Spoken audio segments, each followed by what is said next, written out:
Kottej qurib sotadiganlar diqqatiga zo'r yer topib qo'ydim sizlar uchun. 16 sotuq. Rosa ko'p kottej qurib serib oladi.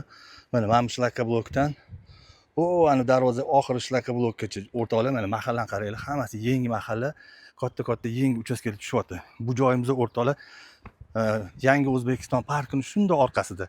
Bu yerda opa-singillar baliq ozgina yetmaydi, o'shaning orqasidagi mahalla. Hozir men sizlarga ichini ko'rsataman. Vashshi mo'shni joy ekan. Xullas o'rtoqlar, bu joylarimizni bilasizlar, kelajakda vashshi zo'r bo'ladi. Mana bunaqa mana binolari bor. Endi bular hisobga olinmaydi. Ko'ringlar buni uzunligini. Mana qaranglar, qanaqa kattaligini.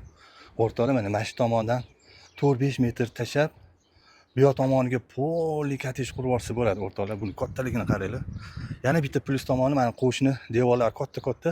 U ham nariga qarab uy solgan, hech qanaqa xalaqit qilmaydi. Bemalol kottej qurib sotib katta biznes qilsa bo'ladi o'rtoqlar. Bilasizlar, bu yoq tomonga yangi Toshkent qurilyapti. Bo'tlar yangi O'zbekiston parki bor. Yangi O'zbekiston deyiladi bo'tlar. Mirzo Ulug'bek tumaniga kirgan.